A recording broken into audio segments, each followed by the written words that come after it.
the way I kind of decide or kind of determine if companies are paying their employees well, I drive by their parking lot and see what kind of cars are in the parking lot.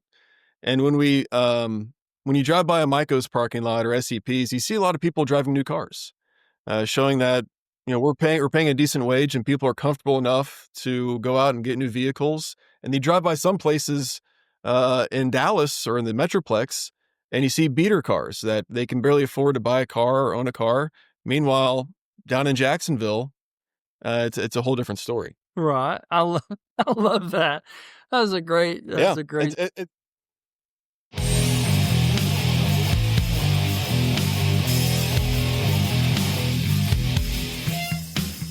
Welcome to Gone to Texas, the official podcast of the Texas Economic Development Connection. On every episode, we share the stories of business owners and CEOs who have relocated or expanded their business into Texas. Our goal is to use these stories as a guide to help others who are ready to hang a sign on the door that says, Gone to Texas. And now, please welcome your host, the managing partner and chief inspiration officer for Day One Experts, Super Dave Quinn.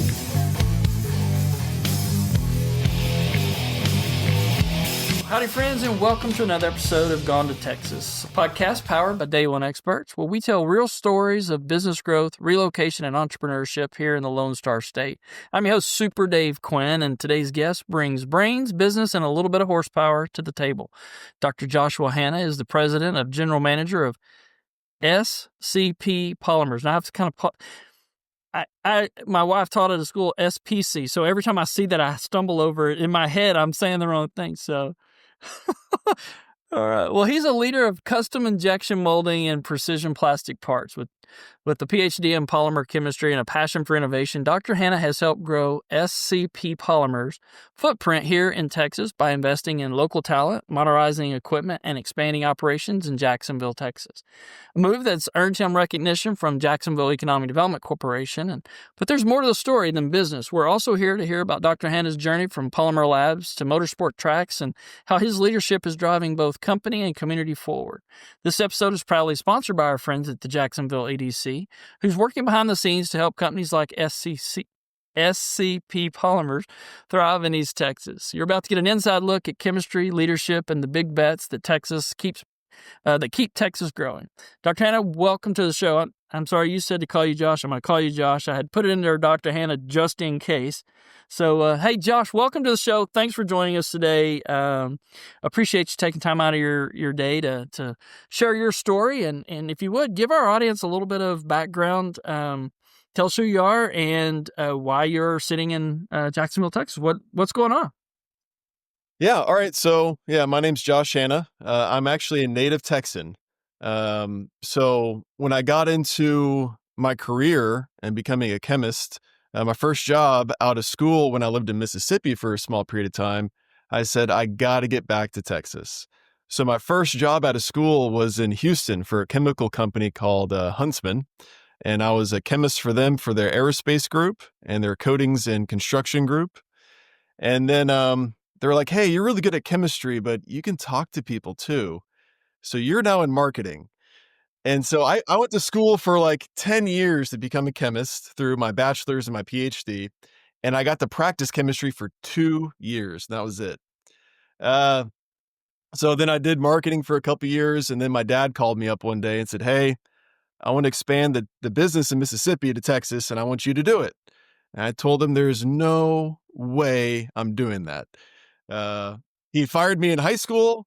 He fired me in graduate school. I was like, I'm not going for the trifecta here. All right. But he was persistent. So after about 9 months of him really selling me and taking down every barrier that I came up with, like, I don't do it because of this. I don't want to do it because of this. All right, fine. We won't do that. We won't do that. And so, in January of 2017, I resigned from my position at Huntsman, and I joined SCP, but we didn't have anything in Texas. So I sold my house in Houston. We moved to the Dallas-Fort Worth area, and we looked at trying to buy a building and starting from scratch, an injection molding operation in the Dallas area, until we found out MYCO Plastics was for sale. And that's they're located in Jacksonville, Texas, and it's eerily similar to our plant in Mississippi. It's right off a major highway. In Mississippi, our plant's off of Highway 45. This one's right off of Highway 69 and Highway 79 or 75. And same size of town, same quality of workers in the area. We're like, this is a no-brainer. We're basically going to copy what we did at SCP and do it in Jacksonville, Texas. So within a year of me quitting my job, joining the company, I bought and sold 2 houses, lived in a hotel for 6 months, and then I bought a house in Tyler. And now I've been in Jacksonville for 7 years now. It's the longest I've ever lived in one place. And so far, so good. Oh, that's awesome, man. I love that. I've tried to hire my kids and it never works out great. And it hasn't been easy. It hasn't been easy, but we've done a good job. And also, like my brother-in-law runs the plant in Mississippi, and he's married to my sister. So it really is a family business. And he and I have always worked really well with each other. My dad's taken more of a step back, trying to enjoy his life a little bit more. So it's really he and I running the show, my brother-in-law and I. And it's been a learning curve without so many years of experience chiming in all the time, but it's working really good, and we're having a lot of fun. That's awesome. Well, so tell us a little bit about, what is it you guys do? What and who are the industry that, I know it has plastic injection molding, but that's about where my extent of knowing what that means. So what is it you guys do, and who do you serve? What's your industry base or customer base? So yeah, we are a custom injection molder, meaning we don't do one thing all the time. We're running different parts every day, so that a lot of other molders just they have a part and they run that all day, all year for a decade and sell that one part over and over again. We take on a lot of different customers and run small jobs, but we do it over and over again. So our industries that we serve in Mississippi are furniture, home goods in terms of like the new tower gardens that you're seeing, the hydroponic gardens where you can grow your own vegetable gardens, stuff for new housing builds. So when you build a new house and you're routing conduit through an attic or putting a new roof in, we make inserts that go into stuff like that. If you a lot of bedding stuff. So if you buy new mattresses that have motors in them to move the bed up and down, we make plastic housings that go into those motors.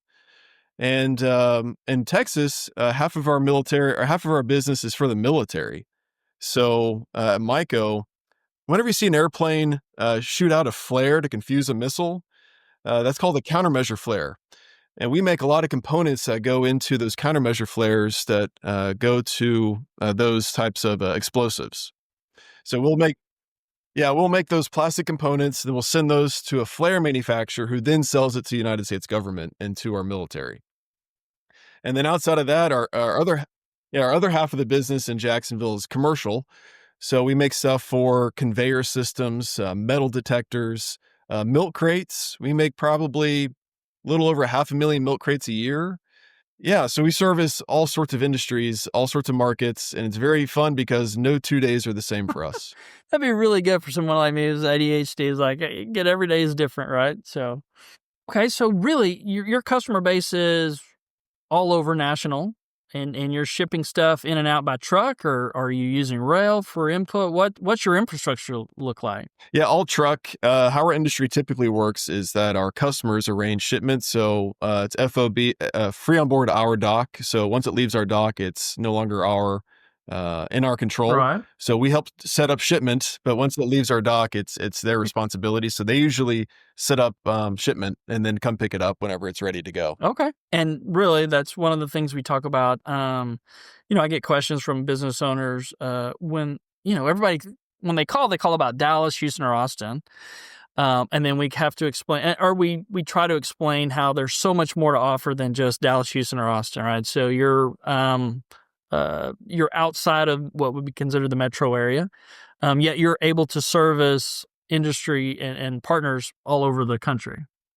Yeah, I mean, we have lots of customers in the Dallas-Fort Worth Metroplex because, I mean, our pricing's gonna be cheaper because working in a small town, our taxes are cheaper, our electricity's cheaper, cost of living's lower.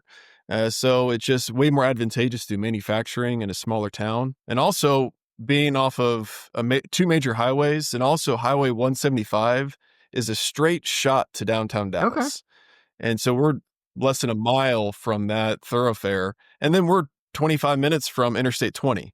And we're equidistant between Shreveport and Dallas. So we can ship really anywhere really quick because, I mean, our plant butts up to a major highway. So That's yeah, awesome. we can, so it's super easy.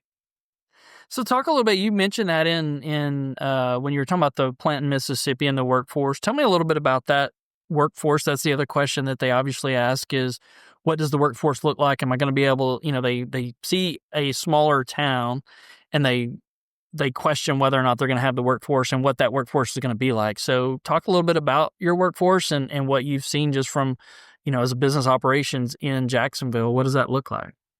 Yeah. So like in Mississippi, we're in a town called Booneville, Mississippi, which is probably 10,000 people.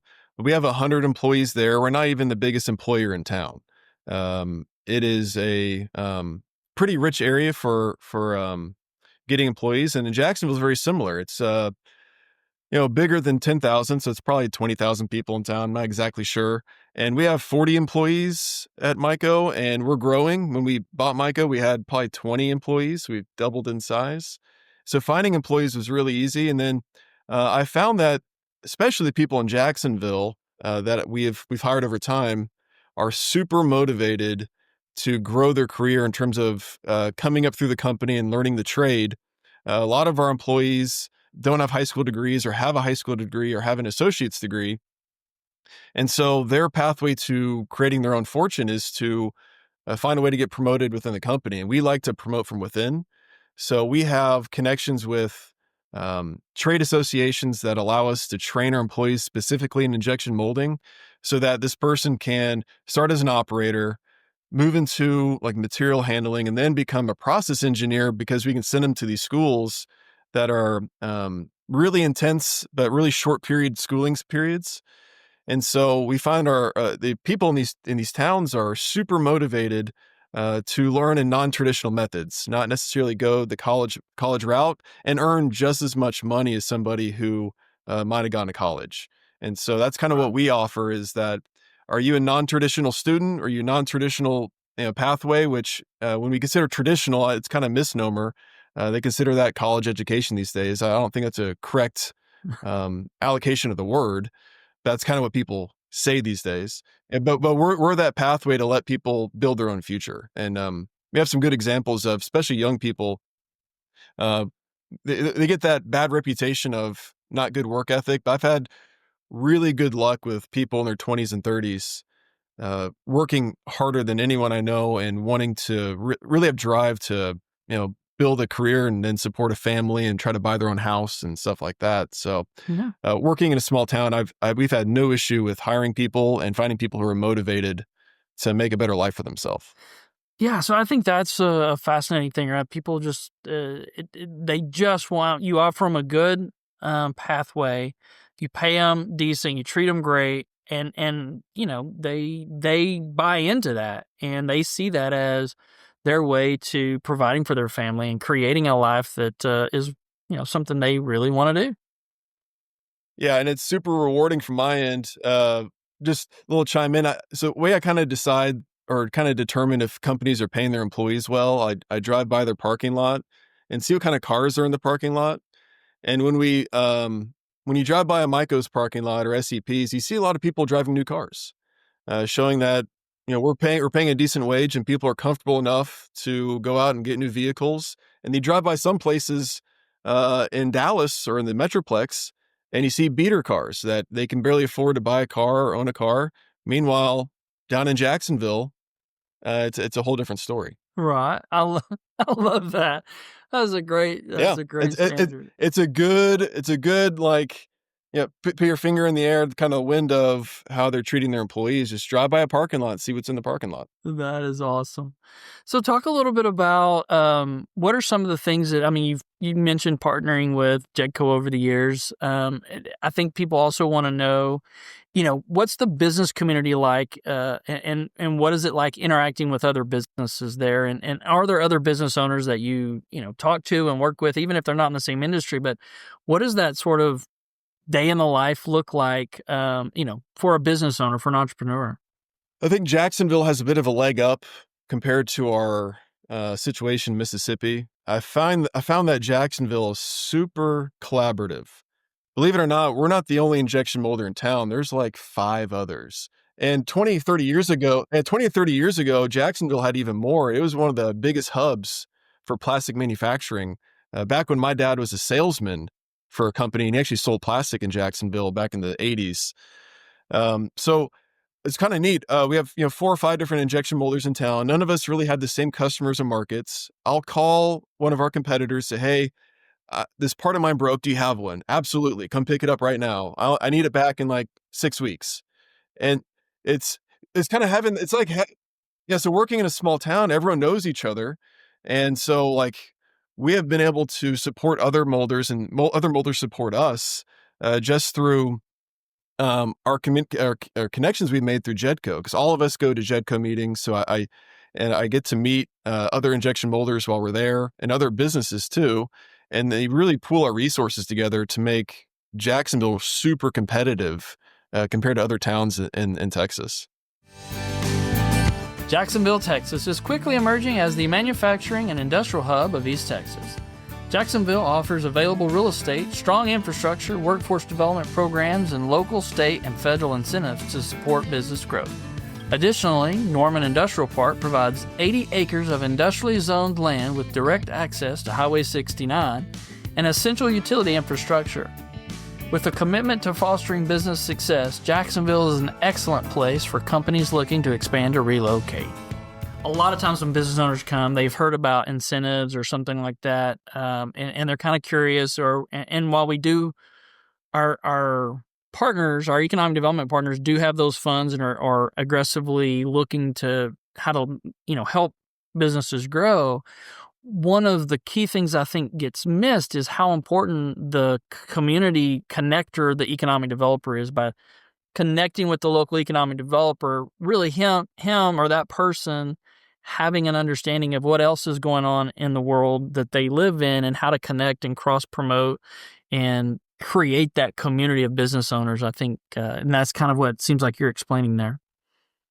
Yeah, and Shane's really good at it, and his predecessor James was also very good at it. We've seen tremendous support from them. When we bought MYCO, the building looked pretty rough. It had good bones, but Jedco stepped in and gave us money up front to do a complete facelift on the building, like completely out of their pocket. And so we did a full facelift, made it look really nice. So now when customers come and visit, that first impression, you can only make it once.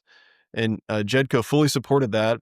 And now they're helping support us with some expansion efforts. And they're offering some ways to offset some costs on our ability to expand, because we're out of space. Like, we've grown in the 7 years we've owned it. We've doubled in size, not only employees, but sales. And we're out of warehouse space. Like, I need to expand eastward, because we bought a building next door, and Jedco's been super supportive of our wanting to expand and grow our business and hire more people.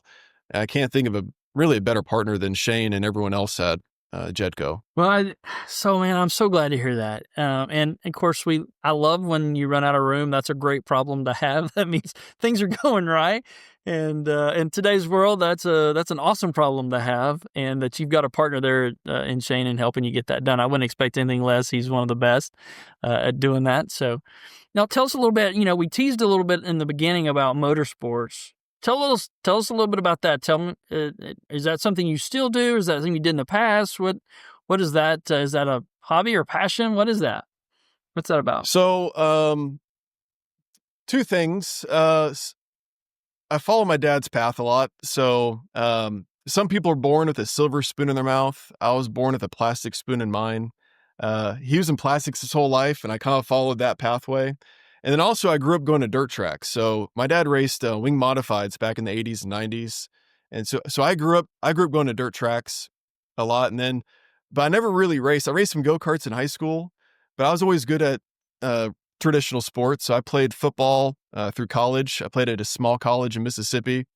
Then I played semi-professional rugby through Texas and Mississippi for 13 years. And then I got a really, really bad concussion. And I had to retire from rugby. And so like that next week, my dad was racing at he was practicing at a dirt track in Grand Prairie. So I went to go watch, see how he's doing. I hadn't seen him in a while, and I wasn't playing anymore, so my weekends were free. And at the end of the night, he said, "Hey, you want to hop in the car and hot lap it?" And at this time, it was a sprint car. So sprint cars are probably the fastest, most dangerous car you can drive on dirt or even anywhere. Right. Of course, I said, "Hell yeah, let's do this." And shockingly, I wasn't slow, and it was the biggest thrill I'd ever felt. So within 9 months, I was full-fledged a racer. Bought a race car. Didn't know what a wrench was. My dad's, "Oh, you need to buy a 3/8 impact, a 1/2 inch impact, a 1/4 inch ratchet wrench." I'm like, whoa, whoa, whoa. This is German. And now I literally at a race a month ago, and my buddy's like, "Hey, he's promoting it. Hey, I need you to come race at these races. I need more cars." I go, "Man, I ain't got a car together." He goes, "Well, you need to get one together." It's like, "Man, the race is in 5 days." All right, well, let me build the car in 5 days. And sure enough, I was able to build a car in 5 days. And so I've been racing for 10 years, and 10 years ago, that would have been impossible. Right. But just from that, yeah, so now I own 2 sprint cars. I have a 305 wing car, which is about 500 horsepower, and I have a 410 non-wing car, which is about 890 horsepower. It can do a wheelie. And then my friend across town, he also runs sprint cars. His name is Josh Hawkins. He owns a auto repair shop in White House, Texas. He also owns what they're called like miniature sprint cars. They're called midgets. And I run in his midget team at a big race called the Chili Bowl every year. It's the world's largest indoor dirt track race. There's over 300 cars there. It lasts a whole week. And we do that every year as well. So yeah, I'm still racing. I'm a very competitive person. I'm an adrenaline junkie. So when I finished playing rugby, I needed another sport. And someday when I can't race anymore, I'll do competitive chess or something. And I'll be so old at that point, I'll find something else to do. Oh, that's awesome. Well, man, thanks for sharing that. That sounds amazing. And so do you travel all over the country doing that? Or is it just do you have like in Texas region? Where do you go when you're racing? Yeah, so I'm regional. Okay. It's just too expensive to do like the national stuff. So I stay in Louisiana, Texas, Oklahoma, Arkansas. Through Texas, there's dirt tracks in Ennis, Waco, Cleveland, Boyd, Okay. Abilene. In Oklahoma, you do Ardmore, Lawton. In Louisiana, there's a Boot Hill Speedway just right over the border next to Louisiana. There's a bunch of others I'm forgetting too. There's one in Crandall, Texas. Yeah, but so that's pretty interesting, right? There's like if you're into cars and you're in that sort of thing, which again, I bump into a lot of entrepreneurs and have their own business, and so they're that sideline business or hobby, I guess. And so it's good to know you can do that, and you're based in Jacksonville, but you're able to make that circuit. Oh yeah, and it's just a lot of fun. If I didn't have hobbies, I'd be so buried into work. I think I'd drive myself crazy. So it forces me to step back every once in a while, and also helps me get that kind of 20,000 square foot view of the business when I'm not so deep into it. It's a really nice way to force yourself to back off for a weekend and get better perspective of things. It's kind of funny too how sometimes the solutions pop into your mind when you're not thinking at business at all. Right, you're frustrated because you're trying to get a bolt on a nut, and suddenly like you have an epiphany of like, oh, that's how I do that, and you're like, wait, those things didn't have anything to do to each other. Well, just working on race cars, I needed some part made, and I was like, it'd be easy if I 3D printed this. So I bought some 3D printers. So I have 2 3D printers over here. I have another one on the other side of the shop, and then before I know it, I'm actually prototyping stuff for customers now. So like customers who are on the fence on like wanting to do injection molding, now I can make small scale production parts for them. And then eventually they want to make the big investment of buying the mold, which Right. in our industry, that's the most expensive thing. The plastic part's cheap, but building the molds anywhere between $20,000 to $100,000 to build a mold. And so for them to have like a prototype part and hold it in their hand and go, oh, I can do this. Yeah, I like this. Racing kind of helped get me into that field of, hey, I need to make parts for my race car. Oh, wait, obviously I can use this for work too. Prototyping stuff for people. That is awesome. So, I think customers, when you mention that, so how do people find you? What types of customers would be a good person to reach out to you? I'm hearing this. Hey, I need something made. What is the customer base that you're looking for, and who should reach out to you? Really any and everything. So if you need 500 parts, you'd probably go through our prototyping channel called Hanna Machine and Prototyping. Once you get up to about needing 1,000 to 10,000 parts, you'll be upgraded into injection molding. So you'll be working with MYCO plastics or SCP polymers. And we have full sales staff. Our salesperson in Texas, his name's Don Burrows, and he holds your hand during the whole process of, all right, this is what you need. First, you need a drawing of your part. You have this idea. Okay, we need to make a drawing first. Okay, now let's make a prototype. Okay, now let's do a couple of design iterations. All right, let's see if this has a market value to it. All right, now you're ready to make the decision. You want to build a mold. Let's go full production. And Don's there to hold your hand the whole way. And so what I'd recommend is if you're interested, visit our website at mycoplastics.com. And if you go to our contact page, you can see Don Burrows' email address and our phone number. And you can call our office and ask for him. I think his cell phone number might be on there too. So just bug the crap out of him. And Spoken like a true owner. yeah.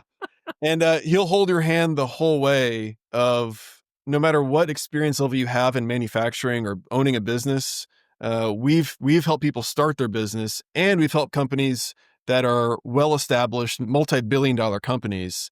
If you're looking for a manufacturing partner, being a custom molder gives us that ability to really handle any type of customer. So if you're a big box store or you are mom and pop with an idea, come to us and visit our website. I love it, man. Well, thank you so much, Josh. I appreciate you taking time. And I know Shane and his group at Jacksonville, the EDC, appreciate what you do. And thank you. I think, anybody that's doing a business, that is running a business, it's not easy. It's not for the faint of heart. Some make it look easier than others.